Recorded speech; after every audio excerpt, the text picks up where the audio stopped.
ദൈവത്താൽ ബലപ്പെട്ട് ദൈവത്തിന്റെ വൻ കൃപയിൽ ആശ്രയിച്ചുകൊണ്ട് നമുക്ക് മുന്നേറുവാൻ കർത്താവ് നമ്മളെ സഹായിക്കുമാറാകട്ടെ. നമ്മള് ഫിലിപ്പിയർ ലേഖനം 3-ാം അധ്യായം 16 വരെയുള്ള വാക്യങ്ങളാണ് നമ്മൾ കഴിഞ്ഞ 2 ആഴ്ച മുമ്പ് ചിന്തിച്ചു നിർത്തിയത്. അതിനുശേഷം 2 ആഴ്ച നമുക്ക് സംഖ്യാപുസ്തകം 13-14 അധ്യായം ആസ്പദമാക്കി ചില ദൈവികമായ ഉദ്ദേശങ്ങളെ പദ്ധതികളെ ഒക്കെ മനസ്സിലാക്കുവാൻ ദൈവം അവസരം തന്നു. അതിനോർത്തിയ ദൈവത്തിന് നന്ദി കരുതുന്നു. ഫിലിപ്പിയർ ലേഖനം നിന്ന് 2 ആഴ്ചത്തെ ഇടവേള വന്നതുകൊണ്ട് കുറച്ചൊക്കെ ഒരു ശ്രദ്ധ നമുക്ക് മാറിപ്പോയേക്കാം. എങ്കിലും വായിക്കുമ്പോൾ നമുക്ക് അതിന്റെ തുടർമാനമായി ചിന്തിപ്പാൻ കർത്താവ് നമ്മളെ സഹായിക്കും. നമ്മൾ ചിന്തിച്ച് നിർത്തിയ അപ്പോസ്തലനായ പൗലോസിന്റെ ആ പ്രത്യാശയും പിൻപിലുള്ളത് മറന്ന് മുൻപിലുള്ള ആ വിളിയുടെ ലാക്കിലേക്ക് ദൈവം ഒരുക്കി വെച്ചിരിക്കുന്ന ആ ദൈവികമായ ഉദ്ദേശത്തിലേക്ക് ഓടുന്ന തന്റെ ഏറ്റവും അനുഗ്രഹിക്കപ്പെട്ട പ്രത്യാശയെക്കുറിച്ചും അങ്ങനെ തന്നെ അതൊക്കെ പറയുമ്പോഴും തന്നെ എല്ലാം തികഞ്ഞു എന്നോ നേടിയെന്നോ അല്ല, പിന്നെ എന്തിനു വേണ്ടി കർത്താവ് എന്നെ വിളിച്ചുവോ എന്നെ പിടിച്ചുവോ അവൻ അത് ആ ഉദ്ദേശങ്ങളെ എനിക്ക് പിടിക്കാൻ, എനിക്ക് എത്തിപ്പിടിക്കുവാൻ പ്രാപ്തമാക്കുവാൻ ഞാൻ ലക്ഷ്യത്തോടെ ഓടുന്നു എന്ന് വിശ്വാസത്തെ ബോധ്യപ്പെടുത്തുന്നതാണ് നമ്മൾ ചിന്തിച്ചു നിർത്തിയത്. വലിയ പ്രത്യാശയാണ് തൻ്റെ ഉള്ളിൽ നിറയുന്നത്. എന്തൊക്കെയാണെന്ന് നമ്മൾ ചിന്തിച്ചു. ക്രിസ്തുവിനെ നേടേണ്ടതിന്, അവരോട് ഏകീഭവിക്കേണ്ടതിന്, ദൈവനീതിയെ തന്നെ പ്രാപിക്കേണ്ടതിന്, കർത്താവിന്റെ കഷ്ടാനുഭവങ്ങളോട് ഏകീഭവിക്കേണ്ട മരണത്തോട് പങ്കാളിത്തം ഉണ്ടാകേണ്ടതിന്, അവനെല്ലാം ഒടുവിൽ പറയുന്നു എനിക്ക് അവന്റെ പുനരുത്ഥാനത്തിന്റെ പങ്കാളിയായി തീരേണ്ടതിന്. എന്റെ ലക്ഷ്യം ഇതാണ്. നമ്മളിങ്ങനെ ചിന്തിച്ചു. അതിന് മുമ്പ് അപ്പോസ്തലൻ പറയുന്ന കാര്യങ്ങളെ കുറിച്ച് നമ്മൾ ചിന്തിച്ചു. പരീശന്മാർ അല്ലെങ്കിൽ യഹൂദ മതത്തിൽ നിന്ന് രക്ഷിക്കപ്പെട്ടു വന്നവർ അവര് ഇപ്പോഴും അവരുടെ പാരമ്പര്യങ്ങളെ മുറുകെ പിടിക്കുമ്പോൾ അപ്പോസ്തലൻ പറയാണ്, എന്റെ ഹൃദയത്തിലുണ്ടായിരുന്ന എല്ലാ പാരമ്പര്യ ചിന്താഗതികളെയും ഞാൻ ശ്രേഷ്ഠമെന്ന് കരുതിയതും ഏറ്റവും ഉയർന്നതെന്നും സമൂഹത്തില് ഏറ്റവും ഉന്നതമെന്ന് കരുതിയ എല്ലാ സ്ഥാനമാനങ്ങളെയും ജന്മാവകാശങ്ങളെയും സകല ഉയർച്ചകളെയും ക്രിസ്തു നിമിത്തം ഏതുമില്ല ഛേദമെന്ന് എണ്ണുന്നു. എന്നിട്ട് അവയെ എങ്ങനെയാണ് താന് റീപ്ലേസ് ചെയ്യുന്നത്? തന്റെ ഹൃദയത്തിലെ ഉന്നത ചിന്തകളെയും വ്യർത്ഥമായ, അല്ലെങ്കിൽ താൻ ഏറ്റവും അർത്ഥമെന്ന് കരുതിയ വ്യർത്ഥമായ, പിന്നീടാണ് മനസ്സിലാവുന്നത് അതൊന്നും ഏതുമില്ല എന്ന്. ക്രിസ്തുവിനെ അറിഞ്ഞപ്പോഴാണ് താൻ മുറുകെ പിടിച്ച നീതി ഏതുമില്ലെന്നും തന്റെ പാരമ്പര്യം ഏതുമില്ലെന്നും തന്റെ മഹത്വം ഏതുമില്ലെന്നും മനസ്സിലാക്കിയ അതുപോലെ സ്വർഗീയമായതിനെ കൊണ്ട് മാനുഷികമായ എല്ലാ ചിന്തകളെയും എല്ലാ ഉള്ളിലുണ്ടായിരുന്ന സകല കാര്യങ്ങളെയും നീക്കിയിട്ട് സ്വർഗീയമായതുകൊണ്ട് തന്റെ ഹൃദയങ്ങളെ നിറച്ച് ആ സ്വർഗീയമായ പ്രത്യാശയിൽ മുൻപോട്ട് ഓടുന്ന അപ്പോസ്തലനായ പൗലോസിനെ കുറിച്ചാണ് നമ്മൾ ചിന്തിച്ചുകൊണ്ട് ഇരിക്കുന്നത്. വലിയ ലക്ഷ്യത്തോടെയാണ് തന്റെ യാത്ര. ആ യാത്രയിൽ അനേക തടസ്സങ്ങൾ നേരിടുന്നുണ്ട്. ആ യാത്രയിൽ കഷ്ടങ്ങളിലൂടെ കടന്നു പോകുന്നുണ്ട്. ആ യാത്രയിൽ തടവറയിലാകുന്നുണ്ട്. ആ യാത്രയിൽ തന്നെ അത്ഭുതങ്ങളെ പ്രവർത്തിക്കുന്നുണ്ട്. എന്നാൽ ഇതൊന്നും തന്നെ തളർത്തിക്കളയുന്നില്ല. ഉയർച്ചകൾ തന്നെ ഒരു അഹങ്കാരിയാക്കുന്നുമില്ല. താഴ്ചകൾ തന്നെ ദൈവത്തിൽ ഇടർച്ചയ്ക്ക് കാരണമാക്കുന്നുമില്ല. കാരണം സകല ശുശ്രൂഷകളുടെ മഹത്വം കർത്താവിന്, അതിൽ എനിക്ക് പുകഴാനൊന്നുമില്ല, ക്രിസ്തുവിന്റെ ക്രൂശിലല്ലാതെ എനിക്ക് പ്രശംസിപ്പാൻ മറ്റൊന്നുമില്ല എന്ന് പറയുമ്പോൾ എല്ലാ അർത്ഥത്തിലും അത് അങ്ങനെ തന്നെയാണ്. അങ്ങനാണെങ്കിൽ ദൈവം അനുവദിക്കുന്ന ഈ താഴ്ചയും അല്പസമയത്തെ ഈ തടവറവാസവും അതും തന്റെ ജീവിതത്തിൽ കർത്താവിന്റെ കഷ്ടാനുഭവം പങ്കാളിയാകാനുള്ള ആണ് ദൈവം അനുവദിച്ചിട്ടാണ്. അത് പൂർണ്ണമായും താൻ തിരിച്ചറിഞ്ഞുകൊണ്ട് എന്റെ സന്തോഷത്തെ ഏറ്റവും വലിയ ഫിലിപ്പിയർ ലേഖനം വായിക്കുമ്പോൾ നമുക്ക് കിട്ടുന്ന ഏറ്റവും വലിയൊരു സന്തോഷ വർത്തമാനം എന്ന് ചോദിച്ചാൽ പൗലോസിന്റെ ജീവിതത്തിൽ ദൈവം അനുവദിക്കുന്ന പ്രയാസവേളകൾ ക്രിസ്തുവിലുള്ള സന്തോഷം എടുത്തു കളയുന്നില്ല എന്നുള്ളതാണ്. ക്രിസ്തുവിലുള്ള സംതൃപ്തി എടുത്തു കളയുന്നില്ല. ക്രിസ്തുവിലുള്ള ആനന്ദത്തെ അത് തടയുവാൻ ഇവയ്ക്കൊന്നും കഴിയില്ല. അതുകൊണ്ടാണ് താൻ സഭയെ പ്രബോധിപ്പിക്കുന്നത്. ഞാൻ നിങ്ങളോടും പറയുന്നു, കർത്താവിൽ സന്തോഷിപ്പിൻ. സാഹചര്യങ്ങളാൽ നിങ്ങൾ നിയന്ത്രിക്കപ്പെടരുത്, ക്രിസ്തുയേശുവാൽ നിങ്ങൾ നിയന്ത്രിക്കപ്പെടണം.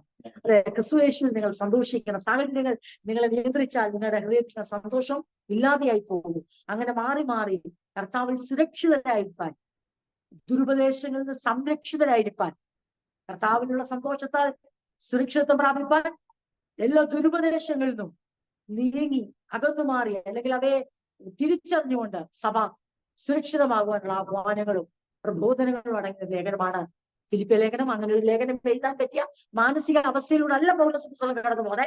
പക്ഷേ അങ്ങനെ ഒരു ലേഖനം എഴുതാൻ പറ്റിയ ആത്മീക അവസ്ഥയിലൂടെയാണ് കടന്ന് പോകുന്നത്. ആത്മീകമായ ആ അനുഗ്രഹങ്ങൾക്കും ദൈവിക സാന്നിധ്യത്തിനും ദൈവവചനത്തിന്റെ വെളിപ്പാടിനും ഒട്ടും കുറവില്ലാത്ത ഒരവസ്ഥയാണ് അപ്പോസ്തലന്. പക്ഷേ തന്റെ മാനസികമായി ചിന്തിച്ചു നോക്കിയാൽ, മറ്റുള്ളവർ തന്നെ കുറിച്ച് പറയുന്നത് ചിന്തിച്ചു നോക്കിയാൽ, തന്റെ എതിരാളികൾ തന്നെ എതിരിടുന്ന രീതി വെച്ച് നോക്കിയാൽ തനിക്ക് ഇവയൊന്നും എഴുതുവാനുള്ള പ്രാപ്തി ഉണ്ടാകുകയില്ല. പക്ഷെ താനൊരു തീരുമാനമെടുത്തു, എന്റെ യാത്ര മുൻപോട്ട് തന്നെയാണ്, ഞാൻ ലക്ഷ്യത്തിലേക്ക് തന്നെ ഞാൻ നോക്കി ഓടും. ഇനി എന്റെ ഹൃദയത്തിനകത്ത് മാനുഷിക മാനാപമാനങ്ങളെയോ ജയപരാജയങ്ങളെയോ താഴ്ച ഉയർച്ചകളെ കൊണ്ട് നിറയ്ക്കാൻ ഞാൻ അനുവദിക്കത്തില്ല. ഒരിക്കലും അത് ഉണ്ടായിരുന്നു. എനിക്ക് മനുഷ്യരുടെ മാനമായിരുന്നു വേണ്ടത്. എനിക്ക് പള്ളിയിൽ മുക്കാസനോ അങ്ങാടിയിൽ വന്ദനവുമായിരുന്നു വേണ്ടത്. പക്ഷെ ഇനിയും എനിക്ക് അതല്ല വേണ്ടത്. എനിക്ക് ഇനി ക്രിസ്തുവിനുള്ള പ്രശംസയും ദൈവത്തിൽ നിന്ന് ക്രിസ്തു മുഖാന്തരം പ്രാപിക്കുന്ന നീതിയുമാണ് എനിക്ക് ഇനി ഉയർത്തിപ്പിടിക്കേണ്ടത്. അതിനെ തടയുവാൻ ഞാൻ ആരെയും സമ്മതിക്കത്തില്ല. നിങ്ങളിൽ വ്യാപരിക്കുന്ന ആ ക്രിസ്തുവിനുള്ള സന്തോഷവും സമാധാനവും സംതൃപ്തിയും, നിങ്ങൾക്ക് ക്രിസ്തു മുഖാന്തരം ലഭിച്ച ദൈവനീതിയെ പകരം വെക്കാൻ ആരെന്ത് പ്രവർത്തികൾ കൊണ്ടുവന്നാലും നിങ്ങൾ അതിനെ സമ്മതിച്ചു കൊടുക്കരുത് എന്നുള്ള തനിക്ക് ആ ആഹ്വാനവുമാണ് നമ്മൾ ചിന്തിച്ചുകൊണ്ടിരിക്കുന്നത്. അപ്പോസ്തലന്റെ പ്രത്യേകത, എനിക്ക് മാത്രം സന്തോഷിച്ചാൽ പോരാ, എനിക്ക് മാത്രം സ്വർഗീയ പ്രത്യാശ ചിന്തിച്ചാൽ പോരാ, എനിക്ക് മാത്രം സാഹചര്യങ്ങളാൽ നിയന്ത്രിക്കപ്പെടാതെ ക്രിസ്തുവിനാൽ നിയന്ത്രിക്കപ്പെട്ടാൽ എനിക്ക് മാത്രം പോരാ, നിങ്ങളും അങ്ങനെ തന്നെ. കാരണം ഫിലിപ്പിയർ ഒത്തിരി പ്രയാസം കൂടെ കടന്നു പോകുന്നവരാണ്. അവർക്ക് വെല്ലുവിളികളുണ്ട്, പല പ്രതിസന്ധികൾ നേരിടുന്നുണ്ട്, വിശ്വാസ നിമിത്തം ഒത്തിരി കഷ്ടങ്ങളിലൂടെ കടന്നു പോകുന്നുണ്ട്. അതിനെ ക്രിസ്തുയേശുവിലൂടെയും ദൈവിക വീക്ഷണത്തിലൂടെ നോക്കി കാണുവാൻ അപ്പോസ്തലനെ വളരെ ശക്തമായി പ്രബോധിപ്പിക്കുന്ന ഭാഗങ്ങളാണ് നമ്മൾ തുടർച്ചയായി ചിന്തിച്ചുകൊണ്ട് വന്നിരുന്ന 2 ആഴ്ച മുമ്പ് വരെ. ഇനി നമ്മൾക്ക് ഇന്ന് ചിന്തിക്കേണ്ട ഭാഗം ഇതാണ്. 17-ാം വാക്യം മുതലാണ് നമ്മൾ ചിന്തിക്കേണ്ടത്. സഹോദരന്മാരെ, നിങ്ങൾ എല്ലാവരും ഫിലിപ്പിയ ലേഖനം 3-ാം അധ്യായം 17-ാം വാക്യം, ഫിലിപ്പിയൻസ് ചാപ്റ്റർ 3 വേഴ്സ് 17. സഹോദരന്മാരെ, നിങ്ങൾ എല്ലാവരും എന്നെ അനുകരിപ്പിക്കും. ഞങ്ങൾ നിങ്ങൾക്ക് കാണിച്ച മാതൃക പ്രകാരം നടക്കുന്നവരെയും കുറിക്കൊള്ളും. അപ്പൊ ഭയങ്കര ഞാൻ മുമ്പേ പറഞ്ഞത് ഭയങ്കര ആഗ്രഹമാണ് ഈ ദൈവമക്കൾ അപ്രകാരം ലക്ഷ്യപ്രാപ്തിയിലേക്ക് തന്നെ ഓടണം, അവർ തെറ്റിപ്പോകരുത് എന്നുള്ള വലിയ ആഗ്രഹത്തോടെ പറയാണ്. സഹോദരങ്ങളെ, എന്നോട് ചേർന്ന് എന്റെ അനുകാരികളാകുക. ധൈര്യസമേതം പറയാൻ പറ്റൂ. കാരണം എന്നാ ചോദിച്ചാൽ, തന്നെ അനുകരിക്കാൻ പറയുന്നത് തന്റെ സ്വഭാവത്തിന്റെ മഹിമയെ എടുത്തു കാട്ടുകയല്ല താൻ ഇവിടെ. ഞാൻ നിങ്ങളെക്കാരെല്ലാം ശ്രേഷ്ഠനാണ്, നിങ്ങൾക്ക് മുൻപിൽ വെക്കാൻ പറ്റിയ ഒരു റോൾ മോഡൽ ഞാനാണെന്നുള്ള അഹംഭാവത്തോടെ അല്ല അനുകരിക്കാൻ പറയുന്നത്. പിന്നെയോ, ഞാൻ ലക്ഷ്യം വെച്ചിരിക്കുന്നതും ഞാൻ ഓടുന്ന ഓട്ടവും ഞാൻ അകന്നു നിൽക്കുന്ന ആരോടാണ്, അടുത്ത് നിൽക്കുന്ന ആരോടാണ്, ജീവിതത്തിലെ ഉയർച്ച താഴ്ചകളെ എങ്ങനെയാണ് നോക്കിക്കാണുന്നത്. പണ്ട് എനിക്ക് ക്രിസ്തു ആരാണ്, ഇപ്പൊ എനിക്ക് ക്രിസ്തു ആരാ, അല്ല പണ്ട് എനിക്ക് യേശു നസറായൻ എന്ന് ഞാൻ വിളിച്ചിരുന്ന ആ യേശു ഇപ്പൊ എനിക്ക് ആരാണ്, എന്റെ ജീവിതത്തിൽ വന്ന മാറ്റം എന്താണ്, ഞാൻ എങ്ങനെയാണ് ഈ ഓട്ടം ഓടുന്നതെന്ന് ഞാൻ നിങ്ങളോട് വ്യക്തമായി സംസാരിച്ചു. അതിനുശേഷമാണ് പറയുന്നത്, നിങ്ങൾ എന്റെ അനുകാരികളാകുക, അല്ലെങ്കിൽ എന്നോട് ചേർന്ന് എന്റെ അനുകാരികളാകുക. എന്താണ് ഞാനത് അങ്ങനെ ചിന്തിച്ചപ്പോൾ എന്റെ ഹൃദയത്തില് ഞാനിങ്ങനെ ചിന്തിച്ചു, എന്നെ അനുകരിപ്പീൻ എന്ന് പറയുമ്പോൾ അപ്പോസ്തലന് എന്താണ്, ഞാനത് ഓൾറെഡി ഇൻട്രൊഡക്ഷനിൽ പറഞ്ഞു കഴിഞ്ഞു. കർത്താവിൽ സന്തോഷിക്കുന്ന എന്നെ, എന്താണ് സാഹചര്യങ്ങൾക്ക് അതീതമായി കർത്താവിൽ സന്തോഷിക്കുന്ന പൗലോസ് അപ്പോസ്തലനെ അനുകരിക്കണം. തീർന്നില്ല, കാരണങ്ങൾ ഉണ്ടെങ്കിൽ തന്നെയും കർത്താവിൽ മാത്രം പ്രശംസിക്കുന്ന, ജഡത്തിൽ പ്രശംസിക്കാത്ത എന്നെ അനുകരിപ്പീൻ. അപ്പോ എന്നെ അനുകരിപ്പീൻ എന്ന് പറയുമ്പോൾ തന്റെ ജീവിതത്തിലെ മറ്റുള്ളവരെക്കാൾ താൻ ശ്രേഷ്ഠനെന്നുള്ള ആ ഭാവമല്ല തനിക്കുള്ളത്. പിന്നെയോ തന്റെ ജീവിതത്തിൽ വന്ന മാറ്റം എന്തെന്നറിഞ്ഞ് എവിടെ നിന്ന് എവിടേക്ക് ദൈവം എന്നെ രൂപാന്തരപ്പെടുത്തി, എന്റെ ചിന്താഗതികൾ എന്തായിരുന്നു, ഞാൻ ജീവിതത്തെ നോക്കിക്കണ്ടത് എങ്ങനെയാണ്, സമൂഹത്തെ നോക്കിക്കണ്ടത് എങ്ങനെയാണ്, ഞാൻ ആയുസ്സിനെ നോക്കിക്കണ്ടത് എങ്ങനെയാണ്, ദൈവനീതിയെ കുറിച്ചുള്ള എന്റെ ആശയങ്ങൾ, എന്റെ ചിന്തകൾ എന്തൊക്കെയായിരുന്നു, ഇതെല്ലാം അതെ അങ്ങനെ കടന്നുപോയൊരു മനുഷ്യൻ പറയുകയാണ്, എന്നെ അനുകരിപ്പീൻ. എന്താണ് അപ്പോസ്തലനെ അനുകരിപ്പാൻ ഇത്രയ്ക്കും തന്നിൽ നിറഞ്ഞിരിക്കുന്ന ഗുണഗണങ്ങൾ എന്താണ്? തന്നോട് ചേർന്ന് നമുക്കും മുന്നോട്ട് നടക്കാൻ, എന്നോട് ചേർന്ന് നിങ്ങൾ അങ്ങ് മുന്നോട്ട് നടക്കാൻ പറയുമ്പോൾ ഈ ചേർന്ന് നടക്കാൻ തക്കവണ്ണം അപ്പോസ്തലനിൽ നിറഞ്ഞു നിൽക്കുന്ന ആ വിശേഷതകൾ എന്താണ്? അത് അപ്പോസ്തലൻ ഈ ഫിലിപ്പിയ ലേഖനത്തിൽ വ്യക്തമായി വെളിപ്പെടുത്തിയിട്ടാണ് പറയുന്നത്. എന്നോട് ചേർന്ന് നിങ്ങൾ എന്റെ അനുകാരികളാകുക എന്ന് പറയുന്നത്. കാരണം അപ്പോസ്തലന്റെ ഏറ്റവും വലിയ പ്രത്യേകതയാണ് എന്താണ്? ജീവിതത്തിന്റെ സാഹചര്യങ്ങളാൽ തളർന്നു പോകാതെ, പ്രതിസന്ധികളാൽ കുലുങ്ങിപ്പോകാതെ, മനസ്സ് ഭാരപ്പെടാം, ജീവിതത്തിൽ നിരാശകൾ ഉണ്ടാകാം, ശക്തിക്ക് മീതി അത്യന്തം ഭാരപ്പെടുന്ന അനുഭവങ്ങൾ ഉണ്ടായിട്ടുണ്ട്. പക്ഷെ ഒടുവിൽ കർത്താവിൽ ആശ്രയിച്ചുകൊണ്ട് കർത്താവിൽ സന്തോഷം അനുഭവിക്കുന്ന ആ ഒരു വലിയ ആത്മീകമായ അനുഗ്രഹമാണ് അപ്പോസ്തലൻ അനുഭവിക്കുന്നത്. അതുകൊണ്ട് സാഹചര്യങ്ങൾക്ക് അതീതമായി കർത്താവിൽ സന്തോഷിക്കുന്ന എന്നെ അനുകരിക്കും. നമുക്ക് അങ്ങനെ പറയാൻ കഴിയുന്നെങ്കിൽ അല്ലേ, നമ്മുടെ സാക്ഷ്യം എത്ര ശ്രേഷ്ഠമാണ്. അല്ലെങ്കിൽ നമ്മുടെ പുകഴ്ചകളോ മഹത്വങ്ങളോ ഒന്നുമല്ല, മറിച്ച് ക്രിസ്തുവിനെ ഉള്ളിൽ പ്രാപിച്ചു കഴിഞ്ഞ് കർത്താവിന്റെ പരിജ്ഞാന ശ്രേഷ്ഠത അനുഭവിച്ചു കഴിയുമ്പോൾ ഒരു മനുഷ്യനിൽ ഉണ്ടാകുന്ന ആ പരിജ്ഞാനത്തിനൊത്തോണമുള്ള ക്രിസ്തീയ ജീവിതത്തിന് അനുകാരികളാകാനാണ് അപ്പോസ്തലൻ ആഹ്വാനം ചെയ്യുന്നത്. കർത്താവിൽ സന്തോഷിക്കുന്ന സാഹചര്യങ്ങളിൽ ഇപ്പൊ സന്തോഷിക്കാൻ പറ്റിയൊരു അവസരമല്ല, പക്ഷെ എനിക്ക് കർത്താവിൽ സന്തോഷിക്കാൻ കഴിയും. ആ എന്നെ നിങ്ങൾ അനുകരിക്കും. കാരണങ്ങൾ എനിക്ക് അനവധിയുണ്ട്, അപ്പോസ്തലൻ തന്നെ പറഞ്ഞു. പക്ഷെ അവയിലൊന്നും പ്രശംസിക്കാതെ കർത്താവിൽ മാത്രം പ്രശംസിക്കുന്ന, ജഡത്തിൽ ആശ്രയിക്കാതെ ദൈവത്തിൽ ആശ്രയിക്കുന്ന എന്നെ നിങ്ങൾ അനുകരിക്കും. അതാണ് യഥാർത്ഥ പരിച്ഛേദനയെ നമ്മൾ ചിന്തിച്ചു. മാത്രമല്ല, കർത്താവ് നിമിത്തം ഇതുവരെയുള്ളതും ഇനിയുള്ളതും മരണം വരെ എന്തിനെ രണ്ടാമതാക്കണോ, എന്തിനെ സാരമില്ലെന്നോ അതിനെ എണ്ണാൻ തയ്യാറായി ഇന്ന് വരെ ജീവിച്ച എന്നെ നിങ്ങൾ അനുകരിക്കും. കർത്താവ് നിമിത്തം സകലവും, ഒന്നും ഞാൻ ബാക്കി വെക്കുന്നില്ല. കർത്താവ് നിമിത്തം, ക്രിസ്തുയേശു നിമിത്തം ഏത് കാര്യത്തെ രണ്ടാമതാക്കണോ, ഏത് കാര്യത്തെ പുറകിലാക്കണോ, അങ്ങനെ അത് സാരമില്ലെന്നോ അങ്ങനെ ഇന്ന് വരെ എണ്ണുവാൻ ദൈവം കൃപ തന്നു. അങ്ങനെയുള്ള എന്നെ അപ്പോസ്തലൻ പറയാണ് നിങ്ങൾ അനുകരിക്കും. മാത്രമല്ല, ഇതുവരെ സ്വന്തം നീതി അന്വേഷിച്ചുകൊണ്ട് ദൈവ നീതി അതാണെന്ന് കരുതി, സ്വന്തം നീതി ദൈവനീതിയാണെന്ന് കരുതി പ്രവർത്തികളാൽ, നയപ്രമാണത്തിന്റെ പ്രവർത്തികളാൽ ദൈവത്തിൽ നിന്ന് കുറ്റവിമുക്തി പ്രാപിപ്പാൻ, നീതീകരണം പ്രാപിപ്പാൻ, അല്ലെങ്കിൽ ദൈവവുമായി നിരപ്പ് പ്രാപിപ്പാൻ, ദൈവവുമായി നേരെയാകുവാൻ ശ്രമിച്ച എന്റെ ജീവിതത്തെ ഇപ്പോൾ ക്രിസ്തുയേശുവിലൂടെ അവനിലുള്ള വിശ്വാസത്താൽ മാത്രമേ ഒരുവൻ നീതീകരിക്കപ്പെടുന്നുള്ളൂ, കുറ്റവിമുക്തി പ്രാപിക്കുന്നുള്ളൂ, ദൈവവുമായി നിരപ്പാകുന്നുള്ളൂ എന്ന് പൂർണ്ണമായി വിശ്വസിക്കുകയും ആ നീതിയിൽ ആനന്ദിക്കുകയും ചെയ്യുന്ന എന്നെ നിങ്ങൾ അനുകരിക്കും. അപ്പോസ്തലൻ പറയാ, എന്നെ അനുകരിപ്പിൻ. തീർന്നില്ല.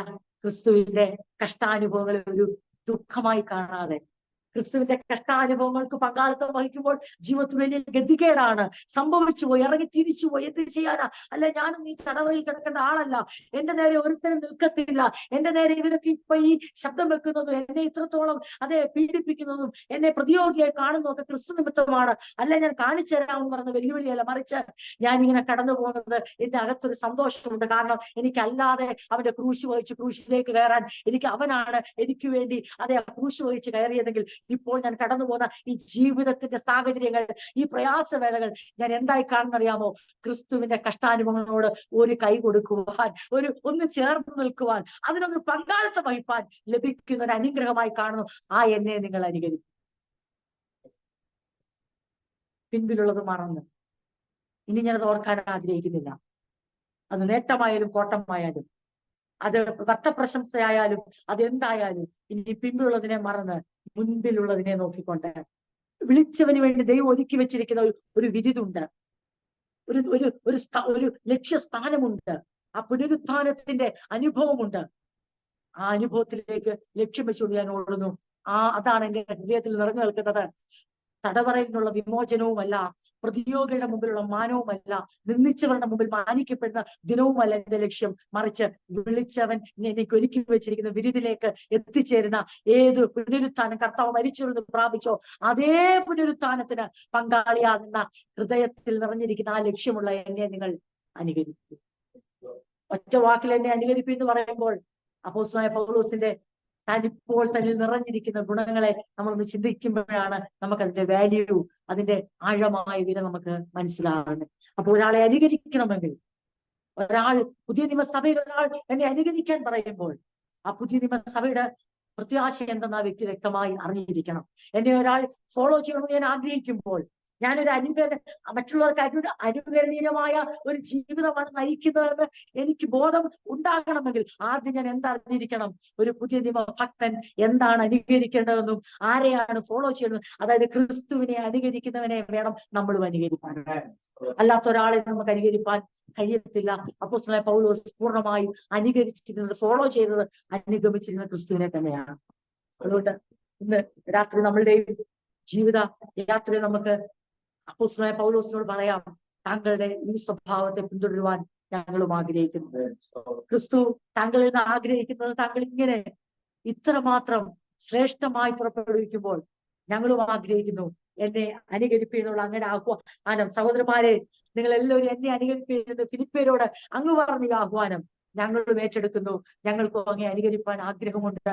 ഈ മേൽപ്പറഞ്ഞ എല്ലാ ഗുണവിശേഷങ്ങളും ഒരു പുതിയ ഭക്തരിൽ നിറഞ്ഞു നിൽക്കേണ്ട എല്ലാ പ്രത്യാശയും ദൈവിക വീക്ഷണവും കഴിഞ്ഞ നാളുകളെ എങ്ങനെ മാറ്റിക്കളയുന്നു എന്നുള്ളതും എങ്ങനെ ഹൃദയത്തിൽ എന്തുകൊണ്ട് നിറയ്ക്കുന്നു എന്നുള്ളതും ഞങ്ങൾ മനസ്സിലാക്കുന്നു. അതെ, ഞങ്ങൾ ഇനി ഒരിക്കലും ഞങ്ങളുടെ സ്വന്തം നീതിയിൽ ഞങ്ങൾ പുകഴുവാൻ ശ്രമിക്കത്തില്ല. ഒരു പ്രവൃത്തി കൊണ്ട് ദൈവനീതി അന്വേഷിക്കത്തില്ല. പിന്നെയോ ക്രിസ്തു യേശു ചെയ്ത പ്രവൃത്തിയിൽ വിശ്വസിക്കുന്നതാണ് ഒരുവന്റെ നീതീകരണത്തിന്റെ ആധാരമെന്ന് അപ്പോസ്തലനായ പൗലോസിനോട് ചേർന്ന് ഞങ്ങളും വിശ്വസിക്കുന്നു നമുക്ക് പറയാൻ കഴിയുന്നെങ്കിൽ നമ്മൾ ആരെ അനുകരിക്കുന്നവരായി? ക്രിസ്തുവിനെ അനുഗമിക്കുന്ന പൗലോസിനെ അനുകരിക്കുന്നവരായി തീർന്നു. അല്ലാത്ത അനുകരണങ്ങളെല്ലാം വ്യർത്ഥമാണ്. ഇന്നത്തെ സമൂഹത്തിലുള്ള ആത്മീയ സമൂഹത്തിലുള്ള എല്ലാ പ്രഗത്ഭരും ആഗ്രഹിക്കുന്ന എന്നാന്നറിയാമോ? അപ്പോസ്തലൻ റൂമാലിട്ടപ്പോൾ ഉണ്ടായ സൗഖ്യവും അപ്പോസ്തലനെ ശക്തനായ മിഷണറിയായി ഉപയോഗിച്ചു. ഒരു തീപ്പൊരി പ്രസംഗകനായി, അതേ ഒരു തീപ്പൊരി പ്രസംഗനല്ലായിരുന്നു, പക്ഷെ അദ്ദേഹത്തെ അങ്ങനെയൊക്കെ കാണാനും അതെ വലിയ ഘനമുള്ള ലേഖനങ്ങൾ എഴുതിയ ഒരു വ്യക്തി എന്ന നിലയിൽ വലിയ വലിയ ശക്തമായ ദൂതുകൾ കൈമാറുന്ന അവ എഴുതുന്ന അല്ലെങ്കിൽ ശക്തനായ ഒരു പ്രഭാഷകനായി ഒരു ടീച്ചറായി അങ്ങനെ എപ്പോഴും മനുഷ്യൻ കാണുന്നത് അപ്പോസ്തലൻ ഇതൊന്നും പറഞ്ഞിട്ടല്ല പറയുന്നത് എന്നെ അനുകരിപ്പാൻ. തന്റെ പ്രഭാഷണത്തിന്റെ വൈഭവമോ തന്റെ എഴുത്തിന്റെ അതേ വൈഭവമോ തന്റെ വാക്കിന്റെയോ തന്റെ എഴുത്തിന്റെയോ തന്റെ പെരുമാറ്റത്തിന്റെയോ അല്ലെങ്കിൽ താൻ കൊടുക്കുന്നതിന്റെയോ വാങ്ങുന്നതിന്റെയോ തന്റെ ജീവിതത്തിലെ തന്നിലൂടെ നടക്കുന്ന അത്ഭുത ശുശ്രൂഷകളുടെയോ തന്നിൽ ദൈവം ഉപയോഗിക്കുന്ന ആ അത്ഭുതങ്ങളും അടയാളങ്ങളിലൂടെ ദൈവം പ്രവർത്തിച്ച വിധങ്ങളെ ഒന്നും പറഞ്ഞിട്ടല്ല താൻ പറയുന്ന എന്നെ അനുകരിപ്പാൻ. മറിച്ച് പൂർണ്ണമായും ക്രിസ്തു കേന്ദ്രീകൃതമായ ഒരു ജീവിതം നയിച്ചുകൊണ്ടാണ് പറയുന്നത് എന്നെ അനുകരിക്കും. അങ്ങനെ നമുക്കും ആ മാതൃക പിന്തുടരാം. അപ്പോസ്തലൻ പറയാണ്, ഞങ്ങൾ നിങ്ങൾക്ക് കാണിച്ചു തന്ന മാതൃക പ്രകാരം നടക്കുന്നവരെയും കുറിക്കൊള്ളി. ഞങ്ങളുടെ മാതൃക പിന്തുടരുന്നവരെയും ശ്രദ്ധിക്കുക. അത് എത്ര ശ്രേഷ്ഠമാണ്. അല്ലാതെ ഞാൻ മാത്രം ഇപ്പൊ ഈ ഭൂമിയിൽ യേശുവിനെ അനുഗമിക്കുന്ന ഒരാള് ഉള്ളൂ, ഞാൻ മാത്രമേ ഉള്ളൂ ഇപ്പൊ ഈ പറയുന്ന പ്രത്യാശയോടെ ജീവിക്കുന്നതാണ് അല്ല. പിന്നെയോ ഞങ്ങളുടെ മാതൃക പിന്തുടരുന്നവരെയും ഈ മാതൃക പിന്തുടരുന്നവരൊക്കെ അവരെയൊക്കെ നിങ്ങൾ ശ്രദ്ധിക്കുക, അവരെ നിങ്ങളുടെ റോൾ മോഡൽ ആക്കുക. അല്ലെങ്കിൽ അതിന്റെ അർത്ഥം ഇത്രയേ ഉള്ളൂ, കർത്താവാണ് നമുക്കെല്ലാം നമ്മുടെ വിശ്വാസനായ പൂർത്തി വരുത്തുവാൻ പറയാൻ കാര്യം വെച്ചാൽ ഈ ഭൂമിയിൽ ഇന്നും ആൾക്കാർ അപ്പോസ്തലനിലൂടെ തെളിയിക്കുകയാണ് എന്തെല്ലാം പ്രതിസന്ധികൾ ഉണ്ടെങ്കിലും ആരെല്ലാം പരിച്ഛേദനവാദികളായി മാറിയാലും ആരെല്ലാം ക്രൂശിന് ശത്രുക്കളായി മാറിയാലും ഏതെല്ലാം രീതിയിൽ പഠിപ്പിച്ചാലും എന്തെല്ലാം ദുരുപദേശങ്ങൾ പരത്തിയാലും ദ്രവ്യാഗ്രഹികളായാലും സ്വസ്നേഹികളായാലും കർത്താവിന്റെ നാമം ദുഷിക്കുന്ന ജീവിതം നയിച്ചാലും അപ്പോസ്തലൻ പറയാൻ ആഗ്രഹിക്കുന്ന ഇതാണ്, ക്രിസ്തുവിന്റെ മനോഭാവത്തിൽ ഇന്നും ജീവിക്കുന്നവരുണ്ട്, ജീവിതം മുന്നോട്ട് പോകുന്നവരുണ്ട്, സകലവും ഛേദമെന്നവരുണ്ട്. ഞാൻ മാത്രമല്ല എന്നോടൊപ്പവും ഉണ്ട്. നിങ്ങൾ അവരെ നോക്കണം. ആരുമില്ലെന്നോർത്ത് നിങ്ങൾ തളർന്നു പോകാൻ. അത് വലിയൊരു ആഹ്വാനമായി അപ്പോസ്തലൻ അവരുടെ മുമ്പിൽ വെക്കുകയാണ്. ഇത് പറയുന്നു. അത് കഴിഞ്ഞ് പറയുന്ന ഭാഗങ്ങൾ ഞാൻ പലപ്പോഴും 18-ാം വാക്യം, ഞാൻ പലപ്പോഴും നിങ്ങളോട് പറഞ്ഞതുപോലെ അനേകർ ക്രിസ്തുവിന്റെ ക്രൂശിന് ശത്രുക്കളായി നടക്കുന്നുവെന്ന് ഇപ്പോൾ കരഞ്ഞും കൊണ്ട് പറയുന്നു. ഇവിടെ പലപ്പോഴും പറഞ്ഞിട്ടുണ്ട് ഇതവരോട്. ഗലാത്യ ലേഖനത്തിലും ഇതേ ഭാഗങ്ങൾ സൂചിപ്പിച്ചിട്ടുണ്ട്. ഞാൻ മുമ്പ് പലപ്പോഴും നിങ്ങളോട് പറഞ്ഞിട്ടുള്ളത് പോലെ പിന്നെയും വലിയ ഹൃദയഗതിയോടുകൂടെ പറയട്ടെ, എനിക്ക് വളരെ ദുഃഖമുണ്ട്. ഇത്രയും എന്താ പറയണ്ടേ, തടവറയിലായിരിക്കുന്ന മനുഷ്യന് വലിയ വെല്ലുവിളികൾ നേരിടുന്ന അപ്പോസ്തലൻ ഒരിക്കലും അതൊരു ഹൃദയവതയായി പറയുന്നില്ല. പക്ഷെ തന്റെ ഹൃദയത്തിന്റെ ദുഃഖം മൊത്തം എന്താണെന്നറിയാമോ? അനേകർ ക്രിസ്തുവിന്റെ ക്രൂശിന്റെ ശത്രുക്കളായിട്ടാണ് ജീവിക്കുന്നത്. ഇത് പുറത്തുള്ളവരെ കുറിച്ചല്ല പറയുന്നത്, രക്ഷിക്കപ്പെടാത്തവരെ കുറിച്ചല്ല ഇത് പറയുന്നത്, അല്ലെങ്കിൽ ദൈവസഭയുടെ ഭാഗമല്ലാതെ നിൽക്കുന്നവരെ കുറിച്ചല്ല പറയുന്നത്. താൻ അങ്ങനെയുള്ളവരെ ഒരിക്കലും ലേഖനത്തിൽ കൊണ്ടുവരാറില്ല.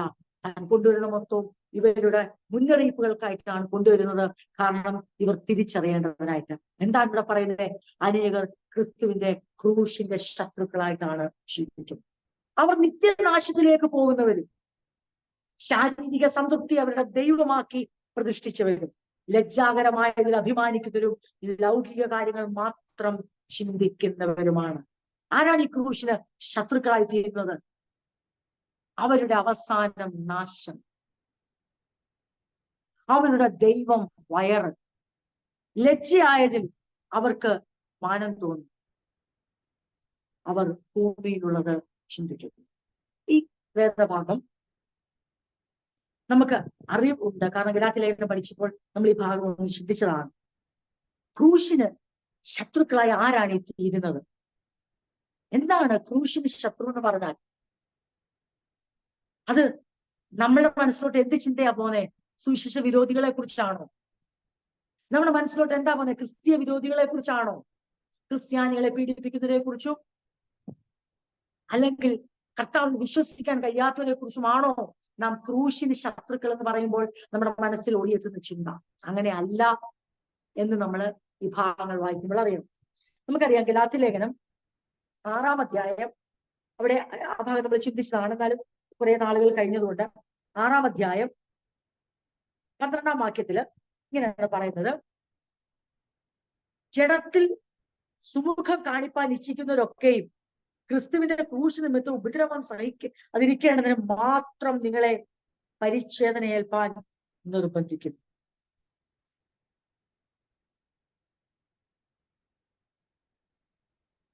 എന്നിട്ട് 14-ാം വാക്യം: എനിക്കോ നമ്മുടെ കർത്താവായ യേശു ക്രിസ്തുവിന്റെ ക്രൂശിലല്ലാതെ പ്രശംസിപ്പാൻ ഇടവരരുത്. അപ്പോ ഗലാത്യലേഖനത്തില് പറയുന്ന ഭാഗം മനുഷ്യരുടെ മതിപ്പ് പിടിച്ചു പറ്റാൻ ശ്രമിക്കുന്നവരാണ് പരിച്ഛേദന മേൽക്കാൻ നിങ്ങളെ നിർബന്ധിക്കുന്നത്. അതായത് ന്യായപ്രമാണത്തിന്റെ പ്രവർത്തികൾ ചെയ്യാൻ നിങ്ങളെ നിർബന്ധിക്കുന്നത്. അവർ അങ്ങനെ ചെയ്യുന്നതിന് ഒരേ ഒരു കാരണമുണ്ട്. അവർക്ക് എന്താ അതിന്റെ കാരണം? ക്രിസ്തുവിന്റെ ക്രൂശിന്റെ സന്ദേശം പ്രസംഗിക്കുമ്പോൾ ഉണ്ടാകുന്ന പീഡനം ഒഴിവാക്കുക എന്നതാണ്. ഞാനോ കർത്താവായ യേശു ക്രിസ്തുവിന്റെ ക്രൂശിലല്ലാതെ മറ്റൊന്നിലും പ്രശംസിക്കുകയും. അപ്പോ ഈ ക്രൂശിന്റെ ശത്രുക്കളായി ആരാ തീരുന്നതെന്ന് ചോദിച്ചാൽ അത് സുവിശേഷ വിരോധികളെ കുറിച്ചല്ല പറയുന്നത്. അത് പറയുന്ന ആരെ കുറിച്ചാണെന്ന് ചോദിച്ചാൽ ഫിലിപ്പ് ലേഖനം തുടക്കത്തിൽ പറഞ്ഞ പോലെ ആകാത്ത വേലക്കാരെ സൂക്ഷിപ്പീൻ, വിച്ഛേദനക്കാരെ സൂക്ഷിപ്പീൻ, നായ്ക്കളെ സൂക്ഷിപ്പീൻ, നാമല്ലോ യഥാർത്ഥ പരിച്ഛേദനക്കാർ. എന്താണ് അതിന്റെ അർത്ഥം?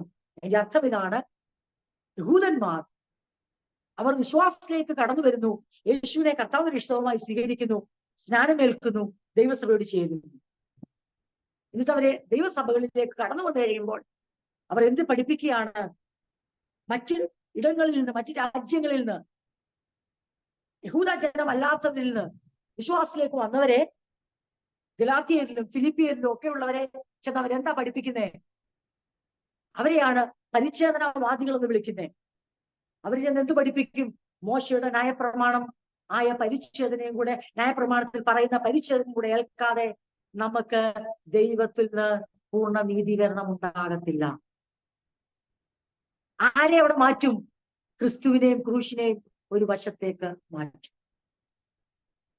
അപ്പൊ അപ്പോസ്തലൻ പറയുകയാണ്, സ്വന്തം ജനത്തിന്റെ നടുവിൽ സുവിശേഷം പ്രസംഗിക്കുമ്പോൾ ക്രൂശിന്റെ പേരിലുള്ള പീഡനം ഉണ്ടാകാതിരിക്കാൻ അതിനെ എന്തുകൊണ്ട് റീപ്ലേസ് ചെയ്താൽ മതി? പരിച്ഛേദന കൊണ്ടല്ല, ന്യായപ്രമാണത്തിന്റെ പ്രവർത്തികളും കൂടെ ആചരിക്കണമെന്ന് സിനഗോഗിൽ പ്രസംഗിക്കുമ്പോൾ അവിടെ പീഡനം ഒഴിവാക്കി.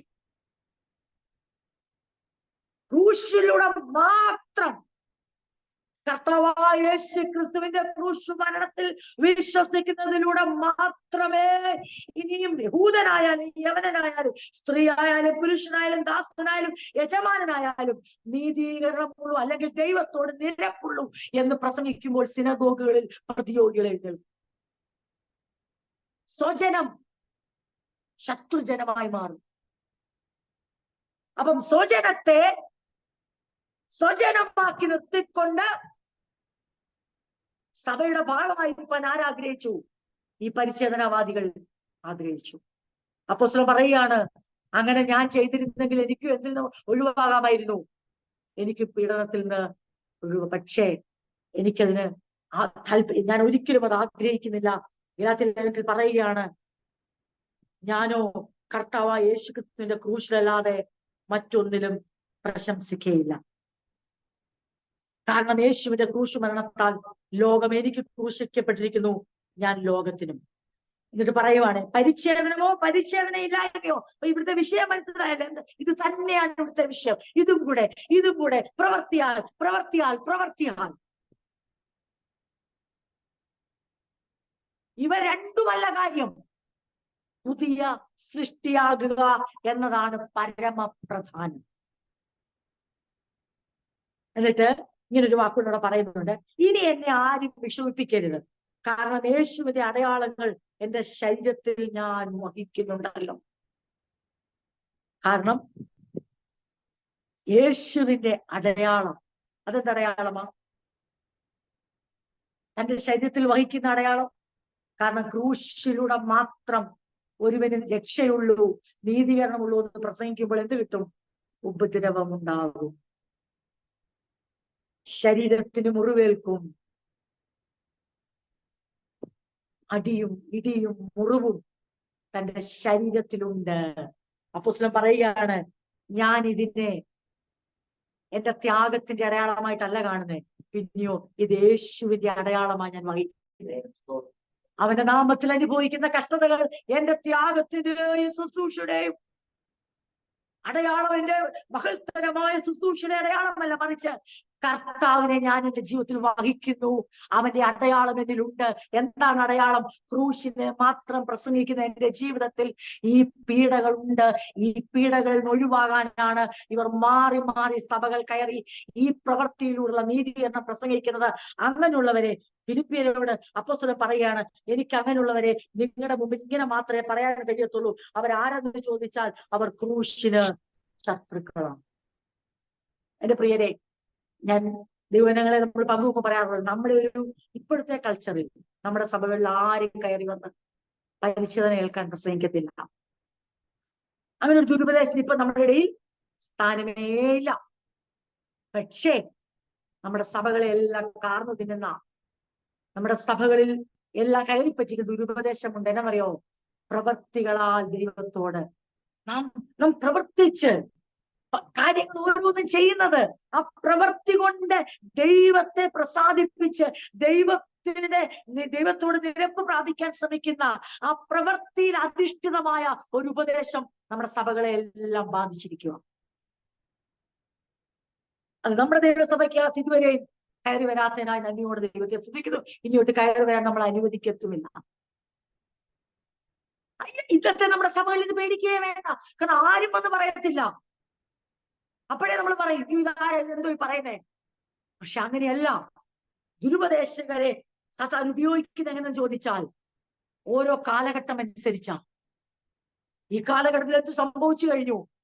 വേറെ രീതിയിൽ പ്രവർത്തികളെ കൂടുതലായി മുൻതൂക്കം കൊടുത്ത്, പ്രവർത്തികൾക്ക് കൂടുതലായി, അതായത് നീതീകരണത്തിനു വേണ്ടി, ദൈവവുമായുള്ള നിരപ്പിന് വേണ്ടി, ദൈവത്തിനുള്ള അംഗീകാരത്തിന് വേണ്ടി, അത് ദൈവപ്രസാദത്തിന് വേണ്ടി, സ്വർഗത്തിൽ പോകുവാൻ വേണ്ടി, കർത്താവിന്റെ വരയിൽ എടുക്കപ്പെടാൻ വേണ്ടി ഏറ്റവും കൂടുതൽ പ്രവർത്തികളെ കൊണ്ട് മുമ്പിൽ വെക്കും. പക്ഷെ നാമും പ്രവർത്തികളെ ദൈവസഭയിൽ പഠിപ്പിക്കുന്നവരാ. അത് എന്തിനു വേണ്ടിയാ? നാം നീതീകരിക്കപ്പെട്ടവരായതുകൊണ്ട്, വിശുദ്ധീകരിക്കപ്പെട്ടവരായതുകൊണ്ട്, വിളിക്കപ്പെട്ടവരായതുകൊണ്ട്, അവന്റെ രാജ്യത്തിന്റെ അവകാശികളായതുകൊണ്ട്, അത് നഷ്ടമാകാതിരിക്കാൻ അവന്റെ മക്കൾ എന്ന പദവിയിൽ നാം ജീവിക്കേണ്ടത്, ആ മേൽത്തരമായ ജീവിതശൈലി നമുക്കുണ്ടാകേണ്ടത് ആവശ്യമാണ്.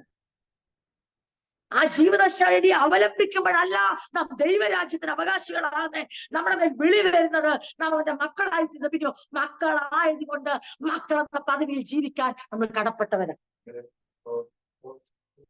രണ്ടും തമ്മില് ആകാശഭൂമിയുള്ള വ്യത്യാസമുണ്ട്. ഈ ദുരുപദേശങ്ങളെ സഭ തിരിച്ചറിയണം.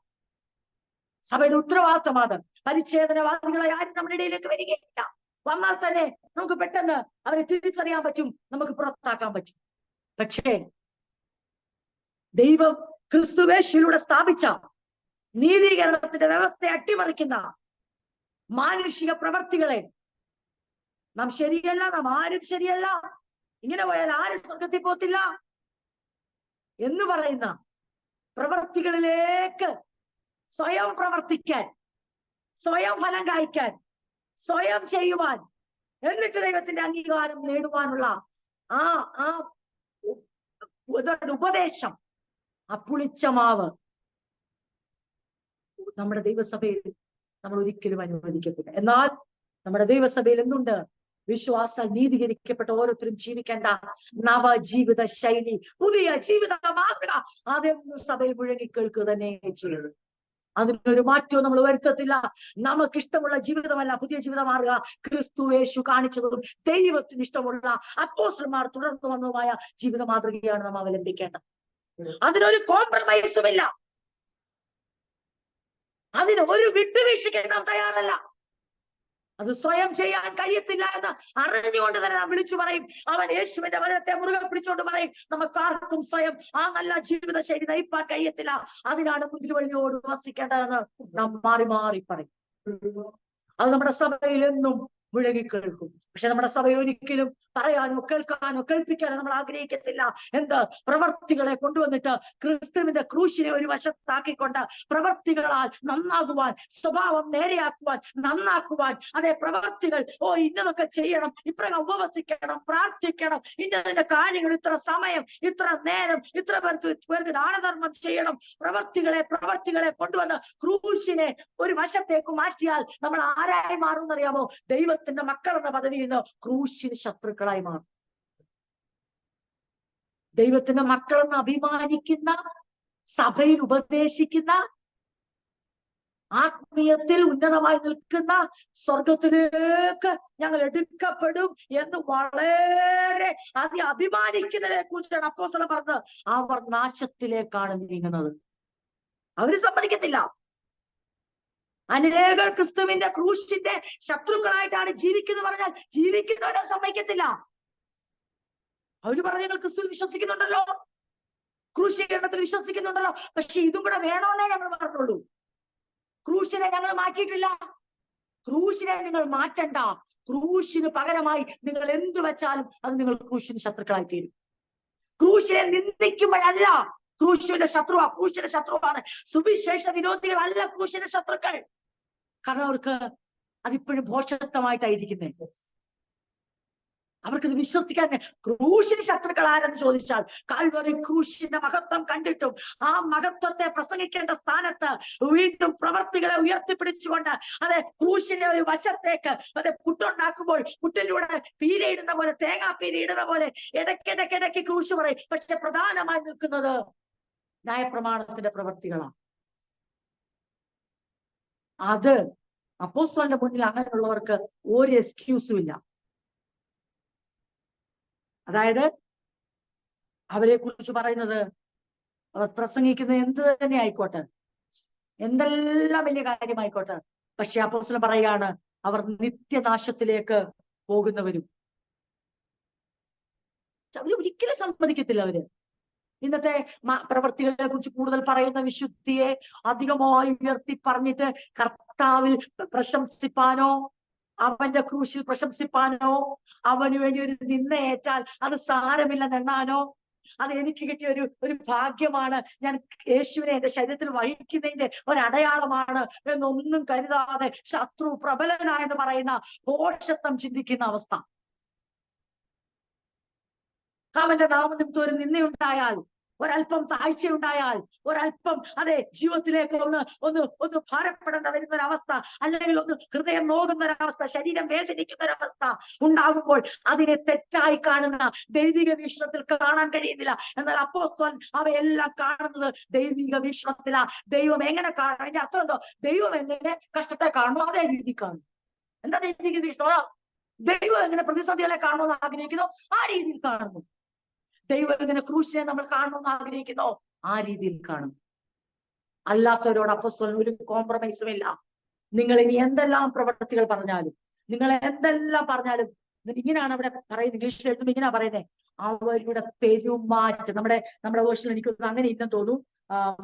ഞാൻ നിങ്ങൾക്ക് പലപ്പോഴും നിങ്ങൾ പറഞ്ഞ ക്രൂശിന്റെ ശത്രുക്കളായി നടക്കുന്നു. ഈ നടക്കുന്നു എന്നുള്ള വാക്കുണ്ടല്ലോ, അക്ഷരാർത്ഥത്തിൽ വോക്കിംഗ് എന്നുള്ളതല്ല, വോക്ക് എന്നുള്ളതല്ല. Their contact shows, അവരുടെ പെരുമാറ്റം, അവർ പുറപ്പെടുവിക്കുന്ന സ്വഭാവം, അവരെ ആ കാണിക്കുന്നതിനെ വെച്ചു അതാണ് താഴെ പറയുന്നത്. ക്രൂശിന് ശത്രുക്കളായി അവർ നടക്കുന്നു എന്ന് പറഞ്ഞാൽ അവര് കാലുകൾ കൊണ്ട് നടക്കുന്നു എന്നല്ല ഉദ്ദേശിക്കുന്നത്. അവരുടെ ജീവിതം അങ്ങനെ നയിക്കുന്നു. അവരുടെ പെരുമാറ്റത്തിൽ നിങ്ങൾക്ക് മനസ്സിലാക്കാൻ പറ്റും അവർ ക്രിസ്തുവിന് മിത്രങ്ങളാണോ, ക്രൂശിന്റെ മിത്രങ്ങളാണോ, ക്രൂശിന് ശത്രുക്കളാണോ. അതാണ് താഴെ പറയുന്നത്. അവർക്കൊരു പ്രത്യേകതയുണ്ട്. എന്താണ് അവരുടെ പ്രത്യേകത അറിയാമോ? അവരുടെ ദൈവം വയറ്. അങ്ങനെ പറഞ്ഞാല് എന്റെ അർത്ഥം നമുക്ക് പെട്ടെന്ന് അങ്ങോട്ട് മനസ്സിലാകും. നമ്മൾ വിചാരിക്കും ഭക്ഷണത്തിന്റെ കാര്യം മാത്രമാണെന്ന് തോന്നുന്നു. ലജ്ജയായവർക്ക് മാനം തോന്നുന്നു, അവർ ഭൂമിയിലുള്ളത് ചിന്തിക്കുന്നു. അതിന്റെ അർത്ഥം ഇതാണ്, അവരുടെ ഡിസയർ മൊത്തം ഇവിടെ ഉദ്ദേശിക്കുന്നത്, അവരുടെ വിശപ്പ്, അവരുടെ വയറെന്ന് ഉദ്ദേശിക്കുന്നത് അവരുടെ വിശപ്പാണ് അവരുടെ ദൈവം എന്ന് വെച്ചാൽ അതിന്റെ അർത്ഥം ഇങ്ങനെ, അവരുടെ ഡിസയേഴ്സ് ആണ് അവരുടെ ദൈവം. വിശക്കുന്നു എന്ന് പറഞ്ഞാൽ അക്ഷരാർത്ഥത്തിൽ ഭക്ഷണമല്ല അവിടെ ഉദ്ദേശിക്കുന്നത്. അവരുടെ, അതാണ് ഇവിടെ ട്രാൻസ്ലേഷൻ കൊടുത്തത് ശാരീരിക സംതൃപ്തിയാണ് അവർ ദൈവമാക്കിയിരിക്കുന്നത്. അതായത് തങ്ങളുടെ ഹൃദയത്തിലുള്ള ആഗ്രഹങ്ങളുടെ നിവർത്തിയാണ് അവർക്കെല്ലാം. അതിനപ്പുറം ഒന്നുമില്ല. അപ്പോസ്തലൻ എങ്ങനാ? എല്ലാം ഛേദം, എല്ലാം രണ്ടാമത്, പിൻപിലുള്ളത് മറക്കുന്നു, മുൻപിൽ. ഇവരെ സംബന്ധിച്ച് ഇവർ ക്രൂശിന് മിത്രങ്ങളാണെന്നുള്ള ഒരു മുഖംമൂടി ഇവർ ധരിച്ചിട്ടുണ്ട്. അപ്പോസ്തലൻ പിന്നെ എങ്ങനെയാണ് ഇവരെ ക്രൂശിന് ശത്രു? അവര് പറഞ്ഞു ഞങ്ങൾ ക്രൂശിന് ശത്രുക്കളാണ്. ആര് പറഞ്ഞു ഇവർ ക്രൂശിന് ശത്രുക്കളാണ്? അപ്പോസ്തലൻ പറയാണ്, എനിക്ക് വ്യക്തമായിട്ടറിയാം. ഇവരുടെ നടപ്പ് സൂചിപ്പിക്കുന്നു, ഇവരുടെ പെരുമാറ്റം, സ്വഭാവം. അതുപോലെ എന്താണ് അവരുടെ സ്വഭാവം? ക്രൂശിന് ശത്രുക്കളായി നടക്കും. ഞാൻ തുടക്കത്തിൽ പറഞ്ഞു, അതിന്റെ ആത്മീകമായ അർത്ഥം ഞാൻ വ്യക്തമാക്കി. ആദ്യം തന്നെ എന്താണെന്ന് പറഞ്ഞു, അവിടെ ക്രൂശിനിലൂടെയുള്ള നീതീകരണത്തിന് പകരമായി എന്തുകൊണ്ട് വെച്ചാലും അത് ക്രൂശിന് ശത്രുക്കളായിട്ട് തീരത്തുള്ളൂ. ഇനി ആ പരിച്ഛേദനവാദികളുടെ, അങ്ങനെ പ്രസംഗിക്കുന്നവരുടെ, ക്രിസ്തുവിൽ വിശ്വസിക്കുന്നു പറയുകയും, എന്നാൽ ഇങ്ങനെ അവരുടെ പെരുമാറ്റം നിങ്ങൾ ശ്രദ്ധിച്ചോണം. അവരുടെ പ്രസംഗം മാത്രമല്ല പ്രശ്നം, അവരുടെ പെരുമാറ്റവും പ്രശ്നമാണ്. പ്രസംഗത്തിൽ മാത്രമല്ല, ഉപദേശത്തിൽ മാത്രമല്ല അവർ തെറ്റിപ്പോയിരിക്കുന്നത്, ജീവിതത്തിലും അവർ തെറ്റിപ്പോയിരിക്കുന്നു.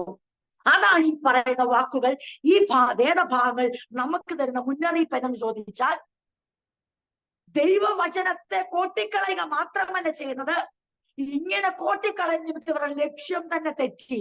ഇപ്പോൾ നിങ്ങൾ അവരെ സൂക്ഷിച്ചൊന്ന് നോക്കിക്കേ, നിങ്ങൾ അവരുടെ പെരുമാറ്റം ഒന്ന് ശ്രദ്ധിച്ചേ, നിങ്ങൾ അവരുടെ ജീവിതശൈലി ഒന്ന് ശ്രദ്ധിച്ചേ. അവർക്കിപ്പോൾ ലക്ഷ്യം വെക്കുന്നത് അവരുടെ ഹൃദയത്തിൽ ഉണ്ടാകുന്ന, അതായത് അവരുടെ വയറാണ് ദൈവം എന്ന് പറഞ്ഞാൽ അവരുടെ ആഗ്രഹങ്ങളുടെ സംതൃപ്തിയാണ് അവർ മുഖ്യമായി കാണുന്നത്. അവരെ ഭരിക്കുന്നതെന്നർത്ഥം, അവരെ നിയന്ത്രിക്കുന്നത്. അതുകൊണ്ടാണ് ദൈവം എന്ന് വാക്കോട് ഉപയോഗിച്ചത്.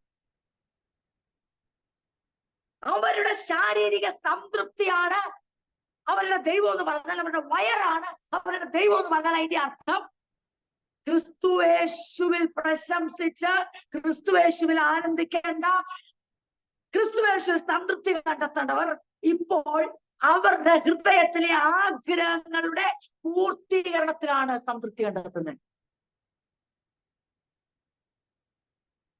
ലജ്ജാകരമായതിൽ അവർ അഭിമാനിക്കുന്നു. അതിന്റെ അർത്ഥം എന്നാ? അപ്പോസ്തലൻ കഴിഞ്ഞ കാലങ്ങളിൽ ലജ്ജാകരമായതിൽ അഭിമാനിച്ച ആളാണ്. പക്ഷെ ഇപ്പോൾ തന്റെ പെരുമാറ്റം എന്താ കാണിക്കുന്നത്? ഇപ്പോൾ തനിക്ക് അതിൽ ലജ്ജ തോന്നുന്നു. ഇപ്പോൾ അഭിമാനിക്കേണ്ട മാനമായ സ്വർഗീയമായ കാര്യങ്ങൾ താൻ അഭിമാനിക്കുന്നു. അവരിപ്പോഴും ലജ്ജാകരമായതിൽ തന്നെ, അല്ലെങ്കിൽ ദൈവത്തിന്റെ സ്ഥനിൽ നിന്ദ്യമായിരിക്കുന്ന, ദൈവം നീക്കിക്കളഞ്ഞ ന്യായപ്രമാണം, ദൈവം നീക്കിക്കളഞ്ഞത്, ദൈവം വേണ്ടാന്ന് വെച്ചത്, ദൈവം ഇത് നിന്ദ്യമെന്ന് കരുതിയ ദൈവം നീക്കിക്കളഞ്ഞതും, അല്ലെങ്കിൽ അവർ അതിനെ മുറുകെ പിടിച്ചുകൊണ്ട് അതിൽ അഭിമാനം കണ്ടെത്തുന്നു. ലൗകിക കാര്യങ്ങൾ മാത്രം ചിന്തിക്കുന്നവരുമാണ്. എന്താ അതിന്റെ അർത്ഥം? നമ്മുടെ വേർഷനിൽ അങ്ങനെ എഴുതിയിരിക്കുന്നത്, അവർ, നമുക്കത് വായിക്കുമ്പോ അത്ര തെറ്റ, അവർ ഭൂമിയിലുള്ള ചിന്തിക്കാത്ത ആരെയും ഉണ്ടോ?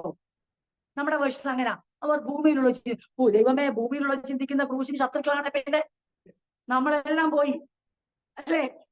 ഭൂമിയിലുള്ള ചിന്തിക്കാൻ ആരെങ്കിലും ഇരിപ്പുണ്ടോ? നമ്മളെല്ലാം ഭൂമിയിലാണ് ജീവിക്കുന്നെങ്കിൽ ഭൂമിയിലുള്ള ചിന്തിക്കും കാര്യങ്ങൾ ഒക്കെ. പക്ഷെ എന്താ അവർ ഉദ്ദേശിച്ചതെന്ന് മനസ്സിലായോ?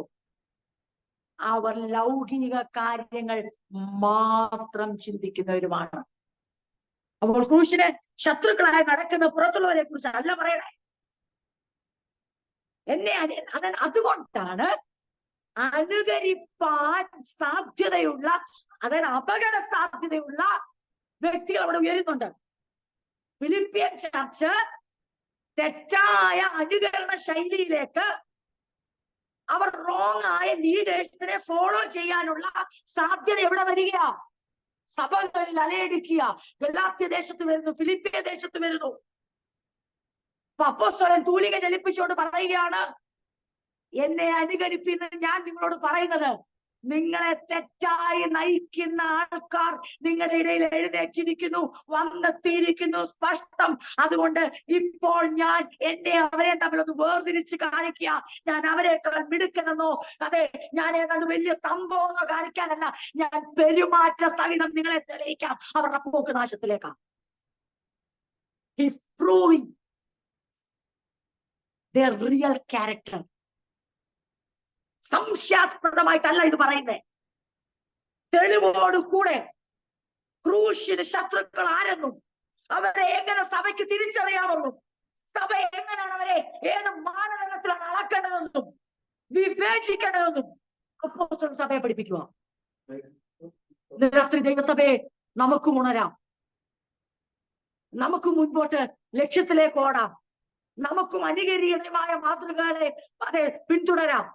ക്രൂശിന് ശത്രുക്കൾ ആരെന്ന് ദൈവസഭ തിരിച്ചറിഞ്ഞില്ലേ, പിന്നെ ആരാ തിരിച്ചറിയുന്നേ? പ്രിയപ്പെട്ടവരെ, പുറത്തെ സുവിശേഷ വിരോധികളെ തിരിച്ചറിയുന്ന ഒരു വിവേചനത്തിന്റെ വനത്തിന്റെ ആവശ്യമില്ല. സഭയിൽ പാസ്റ്റർ പഠിപ്പിക്കേണ്ട ആവശ്യമില്ല. നിങ്ങൾ പുറത്തിറങ്ങുമ്പോ കേട്ടോ, അതുകൊണ്ട് ആർക്കെങ്കിലും വേണോ ക്ലാസ്? അതിന് ക്രിസ്തുവിനെ ഇഷ്ടമല്ലാത്ത സുവിശേഷ വിരോധികളായ, പെന്തിക്കോസ്ത് വിരോധികളായ, വചന വിരോധികളായ, സത്യവിരുദ്ധ വിരോധി, അവരെ ഇന്നാരാന്ന് പഠിപ്പിക്കാൻ നമുക്ക് ഒരു ഉപദേഷ്ടാവിന്റെയും അവരെ ഒരു ശത്രുക്കളായി കാണാൻ നമുക്കൊട്ട് അവകാശവും, അവരെ ശത്രുക്കളായി അപ്പോസ്തലൻ കാണുന്നു. പക്ഷേ ക്രൂശിന്റെ മിത്രങ്ങളെന്ന് ചമഞ്ഞ്, അതായത് പേരിൽ ക്രൂശിന് മിത്രങ്ങളും എസൻസിൽ, അതിന്റെ അന്തസത്തയിൽ, അതിന്റെ സാരാംശത്തിൽ ക്രൂശിന് ശത്രുക്കളുമായിരിക്കുന്നവരെ ലോകമല്ല തിരിച്ചറിയേണ്ടത്, സഭയെ തിരിച്ചറിയണം. അത് സഭ തിരിച്ചറിയാത്തതാണ് ഇന്നത്തെ സഭയുടെ ഏറ്റവും വലിയ പരാജയം. ദൈവ ക്രിസ്തുവേശു മുഖാന്തരമുള്ള, ക്രിസ്തുവേശുവിടെ മാത്രമുള്ള നിരപ്പിനെ പ്രവർത്തികൾ കൊണ്ട് റീപ്ലേസ് ചെയ്യാൻ ശ്രമിച്ച് ക്രമേണ നല്ല ഉപദേശങ്ങൾ, വിശുദ്ധിയുടെ പഠനങ്ങൾ, കൃത്യനിഷ്ഠയുടെ ജീവിതം, ഇപ്പോഴാ ഞങ്ങളുടെ പാസ്റ്ററാണ് ഇങ്ങനെ ഒന്നും പഠിപ്പിച്ചിട്ടേ ഇല്ല, ഇപ്പോഴാ മനസ്സിലായത് ജീവിതത്തിന് ഇത്രയും കൃത്യനിഷ്ഠ വേണമെന്ന്, ഇപ്പോഴാ മനസ്സിലായത് ഇത്രയും വിശുദ്ധി വേണമെന്ന്, ഇപ്പോഴാ മനസ്സിലായത് പ്രവർത്തികൾക്ക് ഇത്രയും കടുപ്പം വേണമെന്ന്. നല്ല കട്ടിയുള്ള ഉപദേശമാ എന്ന് തോന്നുന്ന രീതിയിലേ അവരകത്ത് കിടക്കത്തുള്ളൂ.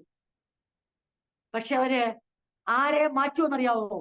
ക്രിസ്തുവിനെ അവന്റെ ക്രൂശിലുമുള്ള പ്രശംസയും പ്രത്യാശയും ആശ്രയവും റീപ്ലേസ് ചെയ്തുകൊണ്ടേയിരിക്കും. ഒടുവിൽ എന്ത് സംഭവിക്കും? സഭകൾ അങ്ങനെയുള്ളവരെ അനുകരിക്കാൻ തുടങ്ങും. അനുകരിച്ചു തുടങ്ങിക്കഴിഞ്ഞാൽ തന്നെ.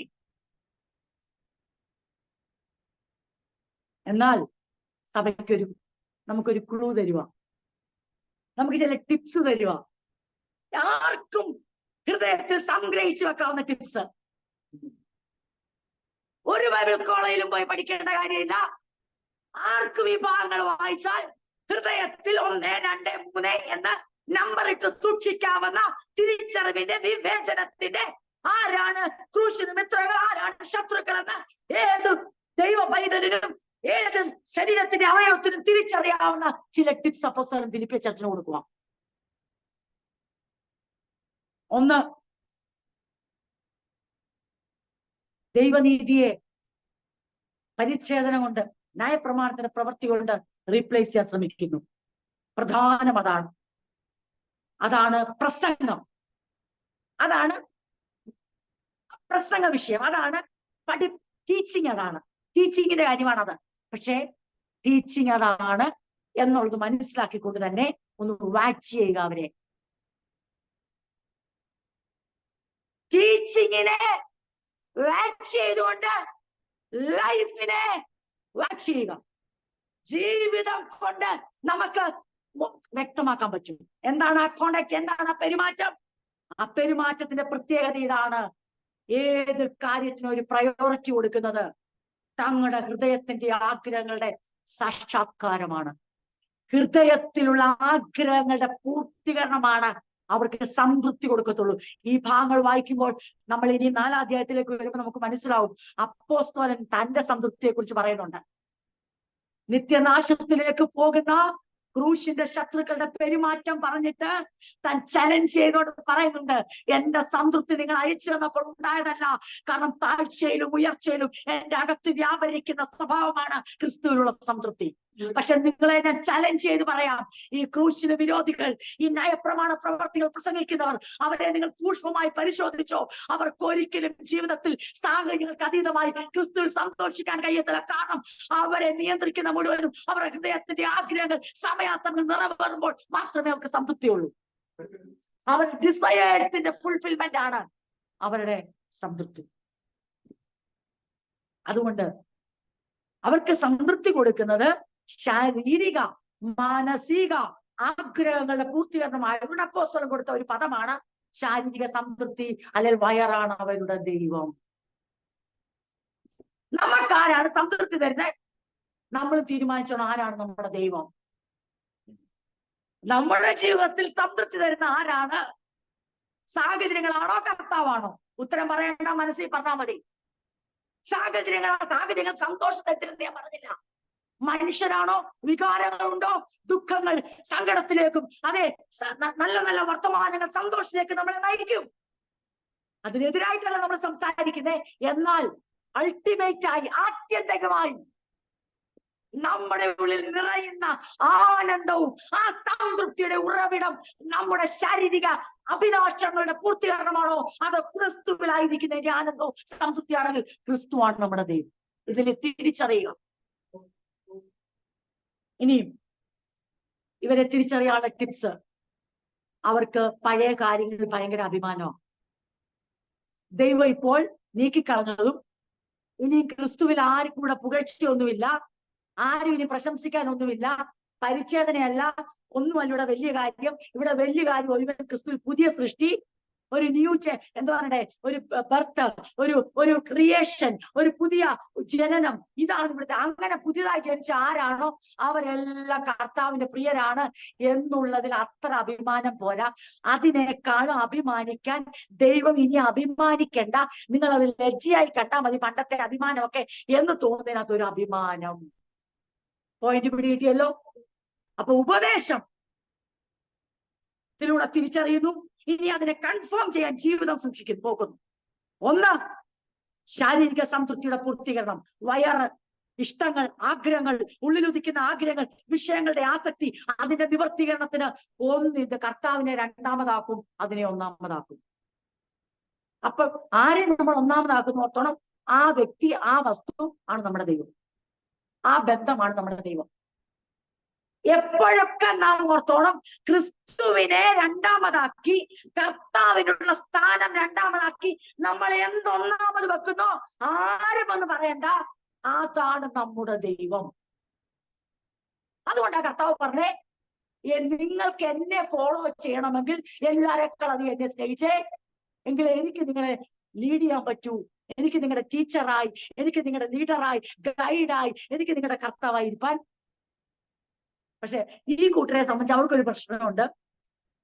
അവരും അപ്പോസ്തലൻ നേരെ തിരിച്ചാ, എന്നെ പ്രശ്നം എന്ന് പറയും രണ്ടാമതാക്കാം, പുറകിലോട്ട് തള്ളാം, ക്രിസ്തു നിമിത്തം, ക്രിസ്തു നിമിത്തം, ക്രിസ്തു നിമിത്തം. ഇവര് പറയും ക്രിസ്തു ഒക്കെ കാര്യം ശരിയാണ്, വിശ്വസിക്കണം, പക്ഷെ ഈ ആഗ്രഹങ്ങളെ രണ്ടാമതാക്കാൻ എന്നെ കൊണ്ട് ക്രിസ്തുവിനെ പിന്നെ നമുക്ക് മാനേജ് ചെയ്യാം. കർത്താവ് ക്ഷമിക്കുന്ന ദൈവമല്ലേ, കരുതുന്ന ദൈവമല്ലേ, കരഞ്ഞാൽ കേൾക്കുന്ന ദൈവമല്ലേ, ഏറ്റുപറഞ്ഞാൽ പാപങ്ങളെ.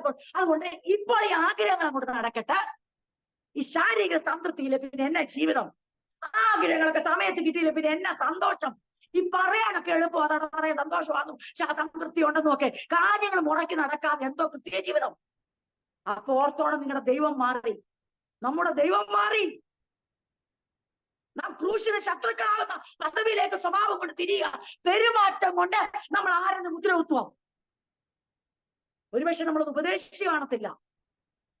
ഇവിടെ ഉപദേശക ടീച്ചേഴ്സ് മാത്രമേ അത് പ്രസംഗിക്കത്തുള്ളൂ ചർച്ചിനകത്ത്. പക്ഷേ നിങ്ങൾ അവരെ ഫോളോ ചെയ്താൽ നിങ്ങളുടെ ക്യാരക്ടർ തന്നെ മാറിപ്പോകും. അപ്പം ജീവിതത്തിന്റെ രണ്ടാം ഭാഗം ഉപദേശം ഞാൻ പറഞ്ഞു. രണ്ടാമത്തെ ടിപ്പ് എന്തോ തിരിച്ചറിയാൻ, ദൈവം ഒട്ടും അഭിമാനിക്കണ്ട, ക്രിസ്തുവിൽ മാത്രം ഇനി പ്രശംസിച്ചാൽ മതി എന്ന് പറഞ്ഞു. പക്ഷെ അത് പറ്റുന്നില്ല. ഒരു വലിയ നമുക്കറിയാമോ, 8ാം നാളില കേട്ടോ ഞങ്ങള്, എന്റെ അപ്പനും അമ്മയും അവരുടെ അങ്ങനല്ല കേട്ടോ, ഞങ്ങളുടെ 2 പേരുടെ ഹീബ്രു പേരൻസാ. ഞങ്ങളുടെ നിന്റെ ഗോത്രം ഏതാ? എന്റെ ഗോത്രം ബെഞ്ചമിൻ ട്രൈബ്. നീ ഏതാണ്? എഫ്രൈമാണോ? മനശ്ശെയാണോ? യഹൂദയാണോ? അതോ ലേവിയോ? ഏതാ നിന്റെ ഗോത്രം? സഭയെ വന്നിട്ടാണേ. സഭയ്ക്ക് പുറത്ത് എന്ത് വേണേലും പറ. ചർച്ചിനും സഭായോഗത്തിന്റെ കാര്യമല്ല ഞാൻ പറയുന്നത്, ശരീരത്തിന്റെ അവയവങ്ങളായതിനു ശേഷം നിങ്ങൾ ഏതാ കുടുംബം? അത് ഞങ്ങളുടെ കുടുംബം പണ്ടേ തലമുറയായി പ്രഗത്ഭന്മാരുടെ കുടുംബം. എന്താ ലജ്ജാകരമായതിൽ അഭിമാനിക്കുന്നു. അപ്പോസ്തലൻ ബെന്യാമീൻ ഗോത്രമാണെന്ന് നമ്മൾ അറിഞ്ഞത് തന്നെ ഇവർ ഈ ക്രൂശിന് ശത്രുക്കളായ എഴുന്നേറ്റമുണ്ടാ, അല്ലെ മനുഷ്യർ അത് പറയത്തു പോലും.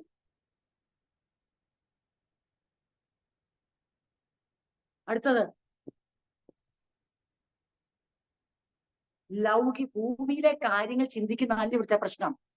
ഭൂമിയിൽ ജീവിക്കുന്നവർ ഭൂമിയിലെ കാര്യങ്ങൾ ചിന്തിക്കത്തില്ലേ? എന്തെല്ലാം കാര്യങ്ങൾ ചിന്തിക്കണം അല്ലേ? ജീവിക്കാൻ പറ്റുമോ? അതല്ല ലാസ്റ്റ് ടിപ്പ്, ലാസ്റ്റ് ക്ലൂ അതല്ല. എന്തറിയോ? ഇവരുടെ മനസ്സിൽ ഭൂമിയിലെ കാര്യങ്ങളല്ല, തങ്ങളുടെ ശരീരത്തിന് സംതൃപ്തി വരുത്തുന്ന, മനസ്സിന് സംതൃപ്തി വരുത്തുന്ന, കുടുംബത്തിന് സംതൃപ്തി വരുത്തുന്ന, ജീവിതത്തിന് സംതൃപ്തി വരുന്ന കാര്യങ്ങൾ, ലൗകിക കാര്യങ്ങൾ മാത്രം ചിന്തിക്കുന്നു. ഞാൻ എന്റെ വാക്കുകൾ ഇവിടെ നിർത്തുക. എന്റെ പ്രിയപ്പെട്ടവരെ,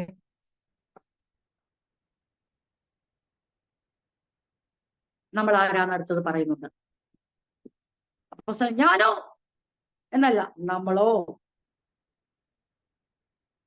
സ്വർഗത്തിലെ പൗരത്വമുള്ള ഞാനല്ല, എല്ലാം ഞാനല്ല, എന്നെ അനുകരിപ്പാൻ പറയുന്നുണ്ട്. പക്ഷെ നമ്മളോ നമുക്ക് ദൈവസഭയിൽ സുരക്ഷിതരായിരിക്കാം. ആൾക്കാർ പറയും, എന്റെ സിസ്റ്ററെ, എന്റെ ബ്രദറെ, എന്റെ ആന്റി, എന്റെ കുഞ്ഞെ, എന്റെ ഫ്രണ്ട്സ് പറയും, എടാ കൊച്ചനെ, എടാ പിള്ളേരെ, കോളേജിൽ പഠിക്കുന്ന പിള്ളേരെ, നിങ്ങൾ ഇതൊക്കെയാണോ ഇപ്പൊ പറയുന്നേ? നിങ്ങൾ കൊച്ചുവായി വലിയ വർത്താനം പറയുകയാണോ? കർത്താവ് മതിയായവൻ, കർത്താവ് ഞങ്ങളെ നടത്തും, കർത്താവിന് കഴിയും, കർത്താവ് ഞങ്ങൾ ഏറ്റവും അധികം സ്നേഹിക്കും, കൂട്ടുകാരനേക്കാളും അപ്പനേക്കാളും അമ്മയെക്കാളും ഞങ്ങൾ യേശുവിനെ സ്നേഹിക്കും. അപ്പൊ നിങ്ങളുടെ അതൊക്കെ കർത്താവ് നടത്തരും. അപ്പൊ നിങ്ങൾക്ക് അതിന് ഭയങ്കര ഇൻട്രസ്റ്റ് ഇല്ലേ? നിങ്ങളെന്താ ഞങ്ങളുടെ ഫാമിലിയെ കുറിച്ച് ചിന്തിക്കുന്ന ഒരു കർത്താവുണ്ട്. അപ്പൊ അവര് പറയും, എന്നോ പോഷന്മാരാടാ ഇത്, നിങ്ങൾ വേണ്ടേ? പക്ഷെ അവർ പറയണം, കർത്താവ് വന്നോണ്ട് അങ്ങനെ കൂടുതൽ വിചാരപ്പെട്ടോളും ഒരു കാര്യവും ഇല്ല. അപ്പൊ നമ്മൾ ആരായി? ക്രൂശിന് മിത്രങ്ങളായി. പെരുമാറ്റം കൊണ്ട് തെളിയിച്ചു. Prove that you proclaim the cross of Christ. ക്രിസ്തുവിന്റെ ക്രൂശിനെ ഉയർത്തുന്നുവെന്നും ക്രൂശിലൂടെ മാത്രമുള്ള നീതീകരണമാണ് എന്റെ നീതീകരണം, എന്റെ നിരപ്പെന്നും പറയുന്ന ഓരോ വ്യക്തിയും ജീവിതം കൊണ്ട് തെളിയിക്കണം. ഇനിയും പരിച്ഛേദനയുടെ ഏറ്റാലേ നിരപ്പ്, നീതീകരണം പൂർണ്ണമാക്കും പറയുന്നവർ അപ്പോസ്തലൻ പറയുക, നിങ്ങൾ അവരുടെ ജീവിതം നോക്ക്, അവർ ജീവിതം കൊണ്ട് തെളിയിക്കുന്നുണ്ട് അവർ ക്രൂശിന്റെ ശത്രുക്കളാണ്. കണ്ണുകളെ അടയ്ക്കാൻ പ്രാർത്ഥിക്കാം. നമ്മൾ എന്തുകൊണ്ടാണ് തെളിയിക്കുന്നേ? ഉപദേശം പ്രസംഗിക്കുന്നവർ പ്രസംഗിക്കുന്നതുകൊണ്ട് മാത്രമോ, ആ പ്രസംഗം കേൾക്കുന്നതുകൊണ്ട് മാത്രമാണോ നമ്മൾ ക്രൂശിന് മിത്രങ്ങളായത്, ക്രൂശിന്റെ സാക്ഷികളായത്? ക്രൂശിലെ പ്രശംസ എന്നുള്ള ഒരു വാക്ക് പറഞ്ഞുകൊണ്ട് നമ്മുടെ പ്രശംസ പൂർണ്ണമായോ? ഇല്ല. ക്രൂശിൽ എനിക്കോ കർത്താവായ യേശുവിന്റെ ക്രൂശിലല്ലാതെ വേറൊന്നിലും പ്രശംസിക്കാൻ ഇടയില്ല. ത്വരിത്വത്തിൽ എന്ന് പറയുമ്പോൾ തൊട്ടുകാരെ പറയുന്നു, ഞാൻ എന്റെ ശരീരത്തിൽ അവന്റെ അടയാളം വഹിക്കുന്നു, ഞാൻ ക്രൂശിൽ പ്രശംസിക്കുന്നു പറയും. ക്രൂശിൽ ഒരു ചെറിയ നിന്ന് കേൾക്കുമ്പോൾ എന്ത് നേരത്താന്ന് പറഞ്ഞാൽ അവൻ ക്രൂശിലല്ല. പ്രശംസയെ ക്രൂശിൽ പ്രശംസിക്കുന്നവർ അത് പെരുമാറ്റം കൊണ്ട് തെളിയിക്കട്ടെ. ക്രൂശിന്റെ ശത്രുക്കൾ ഇതാ പെരുമാറ്റം കൊണ്ട് തെളിയിക്കുന്നുവെന്ന് അപ്പോസ്തലൻ ഉറപ്പുണ്ടെങ്കിൽ ക്രൂശിന്റെ മിത്രങ്ങൾ അവരുടെ പെരുമാറ്റം കൊണ്ട്, കോണ്ടാക്ട് കൊണ്ട്, ജീവനം കൊണ്ട് ലോകത്തിന് തെളിയിക്കട്ടെ, സഭയ്ക്ക് തെളിയിക്കട്ടെ, പരസ്പരം അത് വെളിപ്പെട്ടു വരട്ടെ. അപ്പോഴാണ് ദൈവത്തിന്റെ മഹത്വം വെളിപ്പെടുന്നത്.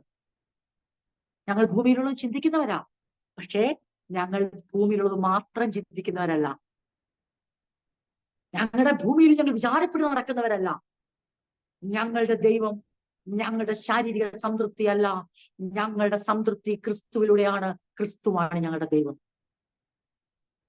ഇനിയും വ്യർത്ഥമായ ഒന്നും, ലജ്ജാകരമായ ഒന്നിലും ഞങ്ങൾ ഇനി അഭിമാനിക്കത്തില്ല. എന്ത് ഉള്ള ജീവിതശൈലി ആര് നയിക്കുന്നു, അവരാണ് ക്രൂശിന്റെ മിത്രങ്ങൾ, ക്രൂശിൽ പ്രശംസിക്കുന്നവർ, ക്രിസ്തുവിന്റെ ചൂടടയാളം വഹിക്കുന്നവർ. ഈ വചനങ്ങളാൽ ദൈവം നമ്മെ അനുഗ്രഹിക്കുമാറാണ്.